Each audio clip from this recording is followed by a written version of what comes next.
प्रभाग क्रमांक 5 मध्ये नगरसेवक कुमार वाकळे यांच्या प्रयत्नातून मोरिया पार्क येथे जलवाहिनीद्वारे पाणी देण्याचा शुभारंभ आमदार संग्राम जगताप यांच्या हस्ते करण्यात आला।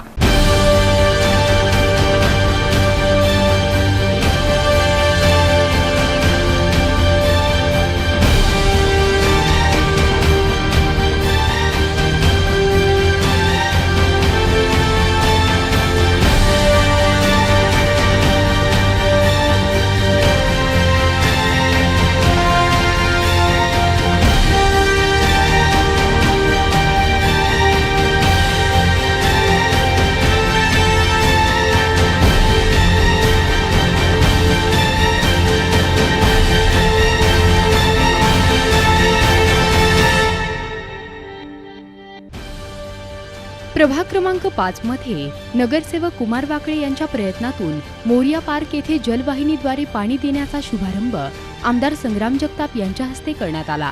महापौर व आमदारकीच्या काळात नगर शहरातील जनतेचे विकासाचे प्रश्न सोडवून विश्वास संपादन करण्याचे काम आम्ही केले आहे। तरुण पिढीला चांगल्या मार्गाने घेऊन जाण्याचे काम व त्यांना रोजगार देण्याचे काम आम्ही करत आहोत। धर्माच्या नावाखाली मते मागण्याचे काम आम्ही केले नाही। राष्ट्रवादीचे नगरसेवक जनतेची व समाजाची सेवा करतात। गेली 13 वर्षे या भागातील महिलांना पाण्यासाठी वणवण करावी लागत होती। कुमारसिंह वाकळे यांनी या भागातील पाणी प्रश्न सोडवला आहे। नगर शहराला इथून पाठीमागे चांगले नेतृत्व न मिळाल्याने शहराच्या विकासाला खीळ बसली होती, परंतु आम्ही शहराच्या विकासाला चालना देण्याचे काम केले आहे, असे प्रतिपादन आमदार संग्राम जगताप यांनी यावेळी केले। आज आपला तसा प्रभाग क्रमांक 5 आपण जर पाहिला तर मी वेगवेगळ्या भागांमध्ये ज्यावेळेस त्यांच्या उद्घाटनाच्या निमित्तानं जात असतो तर आपला प्रभाग क्रमांक 5 सुरू होतो सावडी, जे काही सावडी नाका आहे, जुना सावडी नाका, तर त्या भागामध्ये जे शुभम मंगल कार्यालय, त्या शुभम मंगल कार्यालयाच्या अलीकडच्या बाजूपासून सुरू होतो। तर आता ही जी माझाही मतदारसंघ इथं संपतो, शहर विधानसभा मतदारसंघ, आणि कुमार भाऊचा इथं वॉर्ड इथं संपतो। आणि खरं तर MIDC परिसरामधून आम्ही या भागाकडे आलो। खरं तसा भाग पाहिला तर अलीकडच्या काळामध्ये हा भाग म्हणजे 7-8 वर्षाच्या कालखंडामध्ये हा भाग आपला हा नवीन लोकवस्ती या भागमध्ये मोरिया पार्क ही तयार झाली। आणि त्याच्यानंतर आपल्याला वेगवेगळ्या सुविधांकरता आपण आता सगळ्यांनी मागणी सुरू केली। आणि सर्व मागणी सुरू करत असताना खरं तर आपल्याला अनेक वर्ष त्याच्यामध्ये खरं तर म्हणजे फक्त पाठपुरावा करणं, नगरसेवकाशी संपर्क साधणं, वेगवेगळ्या लोकप्रतिनिधींकडे संपर्क साधणं, याच्यामध्ये आपण बरेच वर्ष त्याच्यामध्ये करत आपण प्रयत्न सर्व आमचे तरुण मित्र असतील, ज्येष्ठ नागरिक असतील, या सर्वांनी केले। पण त्या माध्यमातून म्हणावा तसा काय प्रतिसाद हा आपल्यापर्यंत काय आला नाही। आणि त्या माध्यमातून आज कुमार भाऊ ज्यावेळेला नगरसेवक झाले, मग त्याच्यानंतर आपण त्यांच्याकडे पाठपुरावा हा आपला सुरू केला की आपल्या भागामध्ये खरं तर या सुखसुविधा पुरवल्या पाहिजेत। आता वेगवेगळ्या भागांमध्ये आम्ही जातो, खरं तर प्रत्येकाच्या वेगळ्या अडीअडचणी असतात, मग ती पाण्याची लाईनची असो, किंवा ड्रेनेज असो, रस्ता असो, लाईट असो, हे सगळ्या अडीअडचणी असतात। पण एकाच वेळेला काही प्रश्न मार्गी लागत नाही, कारण की तेवढ्या मोठ्या स्वरूपामध्ये, तेवढ्या मोठ्या प्रमाणामध्ये हा निधी देखील उपलब्ध नसतो। मग त्या माध्यमातून आपण देखील सगळ्या नागरिकांनी प्राधान्यक्रम ठरवला पाहिजे। जर आपल्याकडे कुठलीच नागरिक सुविधा नसेल तर पहिलं प्राधान्य आपण पिण्याच्या पाण्याकरता दिलं पाहिजे। त्याच्यानंतरच्या काळामध्ये ड्रेनेज असेल, रस्ता असेल, या कामांकरता दिलं पाहिजे आणि लाईटच्या करता दिलं पाहिजे। मग त्याच्यामध्ये नागरिकांनी देखील सुसंवाद साधून आपल्या नगरसेवकांची चर्चा करून हे प्राधान्यक्रम ठरवून पहिल्या टप्प्यामध्ये निधी ज्यावेळेस उपलब्ध करतात तर त्यावेळेला आम्हाला पाणी द्या, लाईट द्या, अशा पद्धतीने आपण खरं तर त्याच्यामध्ये गेले। आणि त्यामुळेच आपल्याला पाणी असेल, लाईट असेल, आज आपल्याला कुठे आपल्या भागामध्ये हे पाहायला मिळतं। आता हे स्वतः सांगत असतात की जनता नेहमी आमच्या पाठीची। कशा जनता पाठीची? आता कुणी राहिलं नाही, माणसं राहिले नाही, ज्याला समजत नाही, ज्याला समाजात स्थान नाही, किंवा ज्याची तुम्हाला सांगतो म्हणजे त्याला पाहिलं की घरात ते कडी लावून घेतात, अशा लोकांचा प्रवेश काही मंडळी करून घेतात आणि छाती ठोकून घेतात। एवढ्या लोकांचा प्रवेश, तेवढ्या लोकांचा प्रवेश, मग त्याची मंडळी सुद्धा ते लांबून पाहिला, ते झुलत झुलत आला की त्यात दरवाजा लावून घेतलाच माहिती बाई। अशा लोकांचा प्रवेश घ्यायचा। आणि कुठतरी पूर्वी होता ना, पूर्वी तशी परिस्थिती होती की स्वतः एखादा पोरगा नवीन जेव्हा तयार व्हायचा, तो 18 पूर्ण झाला नाही की स्वतःहून तो शिवसैनिक व्हायचा, त्याला कुठला पंच लागत नव्हता, कोणता प्रवेश लागत नव्हता, त्या काळामध्ये व्हायचं। पण आता तशी परिस्थिती राहिली नाही। आज तुम्हाला सांगतो या संपूर्ण नगर शहर मतदारसंघामध्ये सर्वात जास्त तरुण वर्ग असेल तर तो राष्ट्रवादी काँग्रेस पक्षामध्ये तरुण वर्ग आला। त्याचं कारण असं आहे की आमच्यासारखे जे काही नवीन तरुण कार्यकर्ते तयार झालेत, यांनी आम्ही त्यांना सर्व तरुणांना एक मुख्य प्रवाहामध्ये आणण्याकरता आम्ही काम करतोय, या शहराकरता काम करतोय, शहराच्या विकासाकरता काम करतोय, शहरामध्ये उद्योग व्यवसाय कसा वाढलो, एक नवीन संसार कसे उभा राहतील, या तरुणाला रोजगार कसा लाभल, या विषयांवरती आम्ही काम करतो आणि कुठेतरी त्याच विचाराशी प्रेरित होऊन हे सर्व तरुण वर्ग आता राष्ट्रीय काँग्रेस पक्षामध्ये प्रवेश करत आहेत. नरेंद्र मोदींची लाट असतानाही नगरच्या जनतेने आमदार संग्राम जगताप यांना निवडून दिले. शहरातील जनता राष्ट्रवादी बरोबर आली आहे, अशी प्रतिक्रिया नगरसेवक कुमारसिंह वाकळे यांनी यावेळी व्यक्त केली. आज आपण या पाण्याच्या लाईनच्या उद्घाटनासंदर्भात आपण सर्वजण इथं आज जमलो आहोत.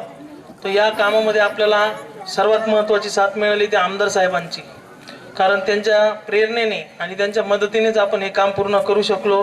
तसेच आपल्या या सोसायटीचे अध्यक्ष मंगलजी पाटील साहेब यांचाही त्याच्यात मोलाचा व सिंहाचा वाटा आहे आणि त्यामुळं आपण या लाईनचं काम 2.5 किलोमीटर जवळजवळ 2 किलोमीटर 700 मीटर म्हणजे अशा 2.700 मीटर लाईनचं काम आपण पूर्ण करू शकलो. तर या पूर्ण लाईनला खर्च जवळजवळ 23 ते 24 लाख रुपये हा आपल्याला संपूर्ण झाला आहे. तर त्याच्यामुळं आपण आता भविष्यामध्ये आपल्या सोसायटीमध्ये पाणी येईल तर ते पाणी कनेक्शन घेण्यासाठी व इंटरनल पाण्याच्या लाईन टाकण्यासाठी जे आपल्याला सोसायटीला जे पैसे भरावे लागतील, तर सर्वांना माझी विनंती आहे की आपल्या दारापर्यंत पाणी आलेलं आहे. 13 वर्षापासून आपल्या सोसायटीमध्ये पाणी नाही आणि आज आलंय तर इंटरनल लाईनसाठी सर्वजण कॉन्ट्रीब्युशन करून व आपल्या सोसायटीचे पैसे भरून ते कनेक्शन सर्वजण घेऊ शकता. कारण पाण्याचा संघर्ष हा माणसाला जाणवत नाही, पण महिलांना सकाळीपासून रात्रीपर्यंत पाणी शोधावं लागतं. तर तुम्ही जे आम्हाला हे लाईनचं काम करून दिलं त्याबद्दल 5 नंबर वार्ड प्रभागातर्फे तुमचे आभार व्यक्त करतो. कारण तुमचं काम पूर्ण शहरात आपण आज पाहतो. आता हे तुमचं मला वाटतं संध्याकाळी 6 वाजल्यापासून 3रं उद्घाटन आहे. एक भाषेट कुरिशींचं, एक दिल्ली गेटचं ना आता हे 3रं शेवटचं. कायम शेवटचं उद्घाटन माझं ठेवतात कारण त्यांना इथं वेळ जास्त त्यामुळं देता येतो. आज आपण पाहतो की ह्या मोदी भाजप सरकारचं एक नवीन धोरण आहे. म्हणजे त्यांनी एक RSSच्या लोकांनी ते गोरक्षक नवीन त्यांचे निर्माण झालेत. तुम्हाला सांगतो ह्या गोरक्षणांच्या जे गोरक्षक आहेत त्यांच्या घरी जाऊन तुम्ही बघा, शेळी बांधलेली नसती दारात आणि ते आपल्याला गाईचं महत्व पटवून सांगतात.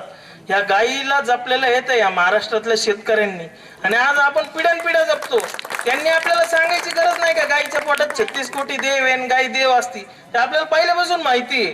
कारण गाईला जपणारा म्हणजे शेतकरी जो समाज आहे त्या शेतकरी समाजाने गाईचं रक्षण केलेलं आहे आणि आज ते गोरक्षक दलित लोकांना, मुस्लिम लोकांना विनाकारण त्या गोरक्षकाच्या नावाखाली त्रास देतात.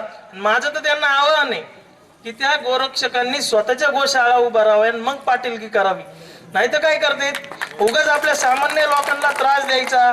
सामान्य लोकांकडून बरेच गोरक्षक काही ठिकाणावरून हप्ते सुद्धा घेतात. तर त्यामुळं हे भारतामध्ये बंद झालं पाहिजे. कारण हे महाराष्ट्र हा छत्रपती शिवाजी महाराजांचा आहे. ह्या महाराष्ट्राला डॉक्टर बाबासाहेब आंबेडकर तसेच आपले शाहू महाराज, महात्मा फुले यांचा वारसा लाभलेला आहे आणि त्यामुळे या महाराष्ट्रात आपल्याला या वाईट गोष्टी ह्या घडून द्यायच्या नाहीये. आपल्याला जर विकास करायचा असेल तर आपल्याला राष्ट्रवादी सोबत चालावं लागेल. ह्या बोगस माणसांच्या सोबत आपल्याला चढून आपलं हे करायचं नाही. त्यामुळं ह्या फसव्या लोकांना येणाऱ्या निवडणुकीमध्ये आमदारकीच्या राहू, खासदारकीच्या राहू, नगरसेवकच्या राहू, जिल्हा परिषदच्या राहू किंवा पंचायत समितीच्या राहू, ह्या लोकांना आपण त्यांची जागा दाखवून दिली पाहिजे. यावेळी शहराध्यक्ष प्राध्यापक माणिक विधाते, अविनाश घुले, निखिल वारे, संपत बारसकर, संजय घुले, ज्ञानदेव कापडे, अण्णा इथापे, गजानन भांडवलकर, साहेबान जहागीरदार आदींसह कार्यकर्ते मोठ्या संख्येने उपस्थित होते. प्रतिनिधी मोहसिन खान, ATV न्यूज, अहमदनगर.